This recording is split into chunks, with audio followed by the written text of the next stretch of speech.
রায় ঘোষণার পরে বিভিন্ন অঞ্চলের কাউন্সিলররা কোথায় গেল? চেয়ারম্যান জবাব দাও। বিভিন্ন দুর্নীতিতে এখনো কাউন্সিলররা জেলের বাইরে কেন? চেয়ারম্যান জবাব দাও। অঞ্চলে অঞ্চলে উন্নয়নের ধারা স্তব্ধ হয়ে গেল কেন? চেয়ারম্যান জবাব দাও। তাই তো বলি, জবাব চাইতে আমাদের এই বিক্ষোভ মিছিল চলছে, চলবে। জয় হিন্দ। 7 অ্যাওয়েক নিউজ নেটওয়ার্কে আপনাদের সকলকে স্বাগত। ইদানিংকালে পানিহাটি শব্দটা অর্থ বদলে গেছে। আমি যেমন যে রাস্তা দেখছেন আপনারা, অর্থাৎ পানিহাটির আসল যে বানান পণ্যহট্টর থেকে বা পেনেটির থেকে যে পানিহাটি হয়েছিল, তাতে পানিহাটির বানান ছিল দীর্ঘিকার, অর্থাৎ যেখানে মানুষ বসবাস করে বা হাট। ইদানিংকালে সরকারি বেসরকারি সমস্ত জায়গায় রাজনৈতিক দলের পোস্টারে, ক্লাবের ব্যানারে আমরা দেখতে পাচ্ছি পানিহাটির বানানটা রস্বীকার হয়ে গেছে, যার মানে হাঁটাহাঁটি। এবং সেই যে নামের সঙ্গে সাযুজ্য রেখেই এই মুহূর্তে আমরা দাঁড়িয়ে আছি পানিহাটি পৌরসভার 29 নম্বর ওয়ার্ডে ক্ষুদিরামনগর এলাকায়। নির্বাচনী প্রতিশ্রুতি মতো মূল রাস্তাটি উঁচু হওয়াতে আরো বেশি সর্বনাশ হয়েছে আশেপাশের যে সমস্ত ছোট রাস্তা, সেই রাস্তাগুলো, অর্থাৎ যে রাস্তাগুলো ছোটখাটো রাস্তা, একটা বড় রাস্তার সঙ্গে আরেকটা রাস্তাকে কানেক্ট করেছে, সেই রাস্তাগুলো কিন্তু সম্পূর্ণভাবে এখনো জলের তলায়, সেটা আপনারা দেখতে পাচ্ছেন। এবং আজকে সকাল থেকে যে সামান্য বৃষ্টি হয়েছে বা এখনো যে টিপটিপ করে বৃষ্টি হচ্ছে, তাতে কিন্তু ক্রমশ জল বাড়ছে। আপনারা সেই ছবিটা দেখতে পাচ্ছেন সরাসরি 7 অ্যাওয়েক নিউজের পর্দায়। আপনারা দেখছেন যে এলাকার মানুষ বাধ্য হয়েছেন বাড়ি অনেকটা উঁচু করতে, কিন্তু বাড়ি উঁচু করলেও তাদের কিন্তু নিস্তার নেই। বাড়ি থেকে যদি নামতে চান তাহলে জলের মধ্যে পড়বেন। আমি সামগ্রিক একটু ডান দিকে দেখাতে বলবো যে পানীয় জলের যে কল মিউনিসিপ্যালিটি, সেগুলো প্রায় জলে ডুবে যাওয়ার মতন পরিস্থিতি। আরেকটু বৃষ্টি হলেই দিদি, কি পরিস্থিতি আপনাদের? 15 বছর ধরে তো এই অবস্থা। কত বছর ধরে? আমরা এখানে 15 বছর এসেছি, 15 বছর ধরে এই একই অবস্থা দেখছি। আমরা বাড়ি করে এসেছি এখানে। ওই রাস্তা ভোটের 1-1.5 মাস আগে ওই পাশেরটা হয়েছিল, আর এই পাশের ব্যারিকেড হয়েছে, মিডিলে এখন আর কিছু হয়নি, জানি না কবে হবে। আর এই রাস্তা তো ওইখানটা, এই গলিটায় গেলে তো আরো একটু জল, হাঁটু পর্যন্ত জল এই গলিতে। এইভাবেই চলে আর কি। সামান্য বৃষ্টিতে এই অবস্থা দেখুন, তাহলে বেশি বৃষ্টি হলে তো আমাদের তো বন্যা হয়ে যাবে সব জায়গায়। আপনারা শুনতে পাচ্ছেন যে আরেকটু বৃষ্টি হলেই বন্যা হয়ে যাবে, সে আশঙ্কা করছেন। আমরাও কিন্তু সেই ছবিটাই আপনাদের দেখাচ্ছি যে প্রত্যেকে বাড়ি প্রায় মানে মাটির থেকে, মানে মূল রাস্তার থেকে 8 ফুট 9 ফুট করে প্রায় উঁচু করেছেন প্রত্যেকে, অর্থাৎ দোতলার মতন উঁচু একটা একতলা বাড়ি। হ্যাঁ, আপনারা সেই ছবিটাই তুলে ধরছি আপনাদের সামনে। আমরা এই মুহূর্তে বুঝতে পারছেন যে কোথায় রয়েছি, ক্ষুদিরামনগর, ভোলা, সোদপুর। আপনারা দেখতে পাচ্ছেন যে কি কষ্ট করে এখানকার মানুষ তাদের নিত্য জীবন যাপন করছেন। এই বাড়ি ছেড়ে চলে গেছে, এরা জলের জন্য বাড়ি ছেড়ে চলে গেছে। আপনারা দেখতে পাচ্ছেন যে এলাকার মানুষ, এরা কিন্তু এই মুহূর্তে ক্ষুব্ধ। তাদের সঙ্গে আমরা কথা বলবো। এই মুহূর্তে তারা ক্ষুব্ধ, কারণ দীর্ঘদিন আমরা শুনবো সরাসরি তাদের কাছ থেকে। প্রত্যেকদিন ভুগতে হচ্ছে। কি পরিস্থিতি আপনাদের? যখনই বৃষ্টি হচ্ছে, প্রায় 2-3 সপ্তাহ এই জলের, আমরা পুজো এসে গেলে আমরা পুজোর সময় নতুন জামা কাপড় পরে এই রাস্তা দিয়ে জলের মধ্যে দিয়ে হেঁটে যাই। বাড়িতে লোকজন এসে বলে কোন জঙ্গলে তোমরা থাকো। 3rd ক্লাস পৌরসভা পানিহাটি পৌরসভাকে বানিয়ে দিয়ে গেছে তৃণমূলের সরকার। এই তৃণমূলের আমাদের কাউন্সিলর চোর। আর যারা দালালি করেছে তৃণমূলের, এই রাস্তার টাকা খেয়ে নিয়েছে তারা। রাস্তা কবে স্যাংশন হয়ে গেছে আমাদের, তাও রাস্তা হয়নি। 7.5 কোটি টাকা স্যাংশন হয়েছিল এখানে, ওই টাকার কোনো হিসাব নেই। এখানে সারা বছর জল থাকে, সারা বছর 7.5 কোটি টাকা। রাস্তাটা কোথায় গেল? রাস্তা কই উদাও, রাস্তা কই? এই তো রাস্তা, সিধা রাস্তা। এটা সারা বছরই জল থাকবে। এখানে যদি ড্রেন আটকে দেয়, জল জমে যাবে। আপনারা কিভাবে এটাকে সামাল দেন? চলছে। কেউ যদি অসুস্থ হয়, ভ্যানে করে নিয়ে অ্যাম্বুলেন্সে ওঠাই, অফিসে যেতে লেট হয়ে যাবে। আপনারা বুঝতে পারছেন যে এলাকার পরিস্থিতি, আশেপাশের বাড়িগুলো সবাই অসুস্থ হয়ে গেলে নিয়ে বেরোনো মুশকিল এই রাস্তার মধ্যে দিয়ে। আপনারা আপনারা বুঝতে পারছেন যে আমরা কি পরিস্থিতির মধ্যে দিয়ে হেঁটে যাচ্ছি। রাস্তার তলাটাও ভাঙা রয়েছে, রাস্তার তলাটাও ভাঙা রয়েছে এবং সেই রাস্তা ধরে মানে কার্যত কোনো খানাখন্দি কিচ্ছু নেই, শুধুমাত্র একটাই সমস্যা, নিকাশি। এখানে কোনো রকম নিকাশি ব্যবস্থা নেই, বরং এখনো পর্যন্ত মজবুত, কিন্তু হাইওয়াশ হচ্ছে। কিন্তু ঘটনাটা হচ্ছে যে দুধারে যে গার্ডওয়াল হয়েছে রাস্তা উঁচু করার জন্য, যার ফলে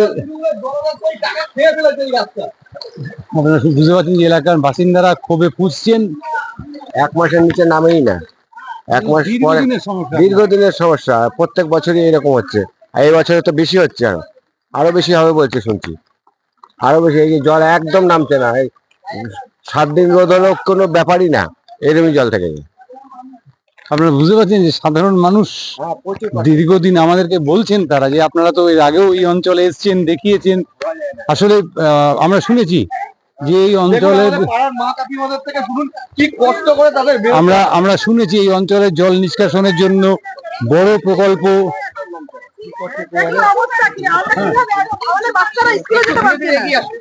বাচ্চারা স্কুলে যেতে পারে না কতদিন ধরে, রাস্তা বেড়ে পিছল হয়ে গেছে, 1 সপ্তাহ 15 দিন ধরে স্কুলে জল জমে থাকে। পরে গিয়ে হাত পা ভেঙে যাচ্ছে, যাওয়ার মতন অবস্থা আমাদের, হাত পা ভেঙে যাচ্ছে, পুরো পিছল হয়ে যায়, আমরা পড়ে যাই, হাত পা ভেঙে যায়, হাতে এরকম ছড়ে যায়, বাজার দোকান কিচ্ছু আনতে পারি না। একটা দিন এসে উনি দাঁড়ায়নি যে আমরা এত জলে থাকি, একটা দিন দাঁড়ায়নি আমাদের এখানে এসে, শুধু ভোটের বেলা ভোট ভোট, কোনো সময় খোঁজ নেয় না, কোনো সময় না, কোনো দিন আসে কোনো দেখে না আমাকে জল না। নতুন সরকার থেকে প্রত্যাশা করছি যে আমাদের রাস্তাটা অন্তত করে দেবে। আমাদের ছেলেপুলেরা অফিস যেতে পারে না, কাজে বেরোতে পারে না, আমরা বাজার দোকান আনতে পারছি না দাদা। তাহলে এগুলো কি বলুন তো, আমরা নতুন কাছে প্রত্যাশা তো করছি, অনেক আশা আছে আমাদের কাছে। স্কুলে যেতে পারে ছেলে মেয়ে স্কুল যেতে পারে না একদম। আপনারা বুঝতে পারছেন যে মানুষ কিন্তু, কারণ আমরা 7/8 নিউজে আপনাদের দেখিয়েছিলাম যে এই অঞ্চলের জল, এই 29 নম্বর ওয়ার্ডের যে প্রান্তিক অঞ্চলের জল বের করে দেওয়ার জন্য একটা বড় প্রকল্প, যার শিলান্যাস করেছিলেন সৌগত রায়, নিজে এসে সাংসদ সৌগত রায়।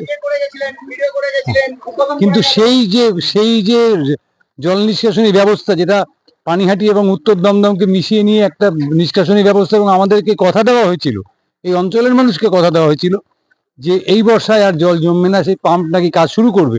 কিন্তু আমরা এসে হাজির হয়েছি, নির্বাচনী বিপর্যয় হয়েছে, কিন্তু সাধারণ মানুষের বিপর্যয় বোধহয় আরো অনেক বেশি। দাদা কি অবস্থা? আপনি তো অনুষ্ঠানটা দেখেছেন। এই রাস্তাটা দীর্ঘদিন আপনি ওখানে দেখলেন উদ্বোধন করে গেছে, উদ্বোধন করে যাওয়ার পরে সেই নাগল টাগল ফাটিয়ে গেল। নির্মল ঘোষ আপনি এসেছিলেন, তখনও সেই রাস্তার একই অবস্থা, বেহাল।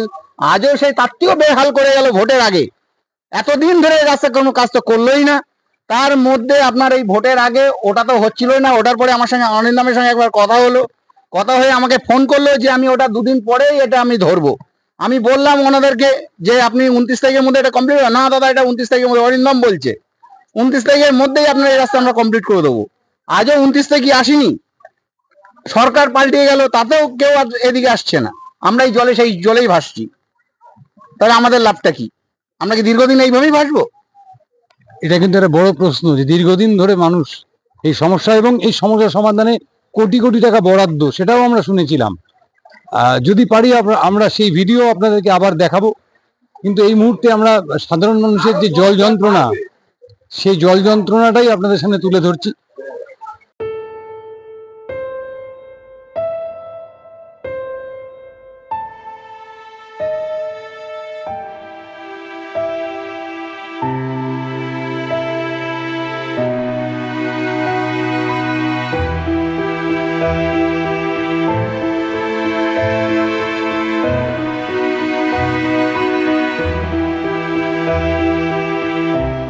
দীর্ঘদিন এই অবস্থা হয়ে রয়েছে, মানে জল কিছুতেই নামছে না। আজকে করব কালকে করব বলে করছে না। ওখান দিয়ে গার্ডওয়াল করে রেখেছে, ওখানে ঝামা ফেলে রেখেছে, অর্ধেক রাস্তা ঝামা ফেলা, কাজটাও হচ্ছে না। ওইটা কতদিন আমি খবর দিলাম যে এই কাজটা করার জন্য, লোক যেতে পারছে না, হাঁটতে পারছে না, কিছুতেই শুনছে না। এখন তো কাউন্সিলর নেই, বলে কোথায় চলে গেছে জানি না। মাস আগে আপনাদের এখানকার জল নিষ্কাশনের জন্য আপনাদের পাড়াতেই সৌগতরা এসেছিলেন এবং একটা বড় প্রকল্পের বহু কোটি টাকা ব্যয় একটা প্রকল্পের উদ্বোধন মানে শিলান্যাস করে গেছিলেন। আচ্ছা সেই কাজটা কি কোথাও হয়েছে?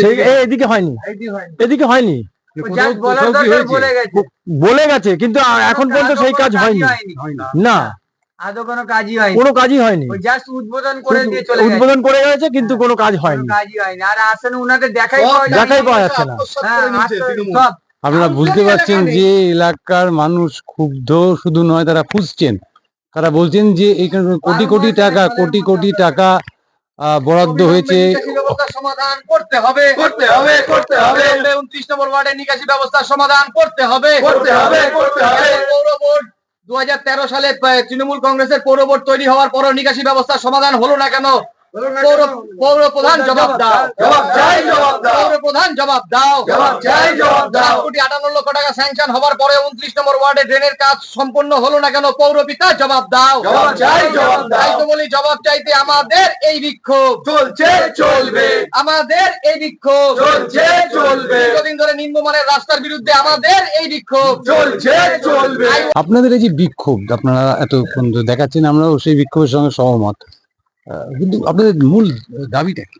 আমাদের যে দাবিটা, আজকে 12-13 বছর ধরে আমাদের এই অঞ্চলে জলটা দাঁড়িয়ে যাচ্ছে। সারা পানিহাটিতে যেমন বৃষ্টির জল হয়, আমাদেরও হতো, কিন্তু একটা সময় আমরা বড়াই করে বলতাম ঘোলা বাস স্ট্যান্ড অঞ্চলে 4 দিন 5 দিন 6 দিন জল দাঁড়িয়ে থাকতো। কিন্তু আমাদের এই ক্ষুদিরামনগর এই 29 নম্বর ওয়ার্ড অঞ্চলে বা পূর্বাঞ্চল ডি ব্লক অঞ্চলে জল যাই হতো 1 থেকে 1.5 ঘন্টা 2 ঘন্টা বা 3 ঘন্টার মধ্যে জলটা পাস হয়ে যেত। মাঠের একেবারে শেষ প্রান্তে জলটা একদিন হয়তো সময় লাগতো, কিন্তু এখন কেন জলটা দীর্ঘস্থায়ী হচ্ছে? আমরা এর প্রতিকার চাইছি। গত বছর অর্থাৎ 2024 সালে 6ই আগস্ট আপনাদের এই 7 নিউজ চ্যানেল যখন আমাদের অঞ্চলের এই জলের খবরটা আপনারা সম্প্রচারিত করেন, তারপরেই অক্টোবর মাসে 2024 সালে 7,58,00,000 টাকা স্যাংশন হয় ড্রেনেজ ব্যবস্থার ডেভেলপমেন্টের জন্য। কিন্তু জানি না কি করে সেই কাজ এখনো পর্যন্ত শুরু করা গেল না আমাদের এই অঞ্চলে। সেটা হলো 28 নম্বরের জলটা ফতুল্লাপুরের ওই দিক থেকে এসে পূর্বাঞ্চলের ভারপট্টি দিয়ে এসে উল্টো ক্ষুদিরাম নগরে আসছে। এই ক্ষুদিরামনগর হিসেব মতো নীলকণ্ঠের একটা ভূমিকা পালন করছে। বিদ্যাসাগর পল্লী, রামকৃষ্ণপুর, শ্রীনগর, ইন্দ্রপুরী, মুসলমানপাড়া সমস্ত জায়গার জলটা আমাদের এই দিক দিয়ে পাস হবে। কেন আজকে 13 বছর নতুন পৌর বোর্ড তৃণমূলের মানুষকে আশার আলো দেখিয়েছিল, বাম সরকারকে উৎখাত করে তারা নতুন পুর বোর্ড তৈরি করলো, কেন শ্রীনগর মারোয়ারি বাগান হয়ে পূর্বাঞ্চল হয়ে একটা হাইড্রেন বের করতে পারলো না? তাহলে তো সেই অঞ্চলের জলটা আমাদের ক্ষুদিরামনগর বা পূর্বাঞ্চল ডি ব্লকের ওপর দিয়ে তো পাস হতো না, তাহলে জলের পরিমাণটা অনেকটা কম হতো। আজকে ভোগান্তিটা হতো না। আজকে আপনি দেখবেন যদি সারা পাড়া ঘোরেন, অনেক মানুষের ঘরের ভেতর জল। আজকে ভাবুন রাস্তার মধ্যে এই যে রাস্তাটা আজকে 15 দিনের উপরে জল, এই জলটা দীর্ঘদিন যদি থেকে যায় 10 দিন 15 দিন, অটোমেটিক রাস্তাটা খুব স্লিপ হয়ে যায়। বাচ্চা কাচ্চা স্কুলে যেতে পারে না, বয়স্ক মানুষ তারা বের হতে পারে না। একটা দুর্ঘটনা ঘটে গেলে এর দায় কে নেবে? আর মজার বিষয় হচ্ছে কি, এই যে নির্বাচনের আগে আজকে 2 মাস হলো এই যে সামনের রাস্তার কাজটা নতুন করে রাস্তার উপর আইওয়াস মানে প্রসাধনী যাকে বলে নতুন করে রাস্তার উপর রাস্তা তৈরি করা হচ্ছিল। এই রাস্তার মধ্যে আপনি দেখবেন বড় বড় আদলা রাবিশ গুলো ফেলা আছে। কেন নির্বাচনের আগে এটাকে সম্পূর্ণ করলো না? আজকে কেউ যদি অসুস্থ হয়ে যায় তাকে হসপিটালে নেবার মতো কোন রকম কোন একটা অবস্থা নেই। এখান দিয়ে একটা অ্যাম্বুলেন্স কেন? সাধারণ মানুষ হাঁটাচলা করতে পারছে না। নতুন সরকারের কাছে আমাদের প্রত্যাশা, বর্তমানে যিনি পানিহাটির বিধায়িকা আছেন তার কাছে আমাদের একটা আবেদন থাকবে, অন্তত এই ক্ষুদিরামনগরের বা এই 29 নম্বর ওয়ার্ডের একজন সাধারণ নাগরিক হিসেবে আপনি পৌরসভায় যারা পৌর প্রতিনিধি আছে তাদের সাথে যে কোনো ভাবেই হোক যোগাযোগ করে এই কাজটাকে সম্পূর্ণ করার একটা ব্যবস্থা যাতে করেন, তার কাছে আমাদের একটা আবেদন থাকবে। যেহেতু এখনো এই তৃণমূল পৌর বোর্ডটা আছে, এই বোর্ড এখনো ভাঙেনি, কাউন্সিলর থেকে শুরু করে চেয়ারম্যান সবাই আছে এখনো রানিং, তাহলে আমরা তো তাদের কাছেই বলবো। কিন্তু সেই সমস্ত মানুষগুলো নির্বাচনের পরে উধাও হয়ে গেছে, তাদেরকে আমরা এখন আর দেখতে পাচ্ছি না। কিন্তু বর্তমান বিধায়ক উনিও তো একবার এখানে এসে আমাদের দেখে যাচ্ছেন না। উনি যখন ভোটের আগে এসেছিলেন তখন বলে গেছেন যে এই জায়গায় আমরা খুব ডেভেলপ করে দেবো, উন্নতি করবো, আমাকে ভোটে জেতান। কিন্তু এই মুহূর্তে তাকে কোনো আমরা দেখতেই পাচ্ছি না। ভোটে জেতার পরে উনি একবারও এই এলাকায় আসেননি। আমার ঘরের বাচ্চা আমি স্কুলে নিয়ে যেতে পারছি না, আজকে 1 মাসের উপরে হলো ও কি স্কুলে নিয়ে যেতে পারছি না। স্কুল থেকে আমাদের বলছে দরখাস্ত দিন। আমরা কি করে দিনের পর দিন দরখাস্ত দিলে তাহলে তো আমরা তো এটা বাচ্চাকে কি করবো? তাহলে তখন বলে তাহলে আপনি স্কুল ছেড়ে দিন। আপনারা বুঝতে পারছেন যে এই এলাকার বাসিন্দাদের ক্ষোভ দিনে দিনে বাড়ছে এবং সেই ক্ষোভ আহ, বেড়ে চলাই স্বাভাবিক। একদিকে যেমন কাউন্সিলরকে খুঁজে পাওয়া যাচ্ছে না গত 4 মের পর থেকে, ঠিক একই রকম ভাবে তারা বলছেন যে নবনির্বাচিত বিধায়িকা তিনি যদি উদ্যোগী হন তাহলে এই সমস্যা হয়তো সমাধান হতে পারে। তা আমরা নিশ্চয়ই বারংবার আমরা এই রাস্তা এই অঞ্চলের নিকাশি ব্যবস্থা নিয়ে মানে সরব হয়েছি, আপনাদের সামনে তুলে ধরেছি এবং আমরা ভবিষ্যতেও আবার চেষ্টা করব যে নবনির্বাচিত বিধায়িকার সঙ্গে যোগাযোগ করে এই অঞ্চলের বাসিন্দাদের যে ক্ষোভ, সেই ক্ষোভের কথা বলতে এবং তার থেকে সমাধান যাতে একটা বের করা যায় অন্তত পক্ষে, সেটার চেষ্টা। ক্যামেরায় শ্যামল পালের সঙ্গে চন্দন সেনগুপ্ত, 7 নিউজ, সোদপুর। জয় হিন্দ।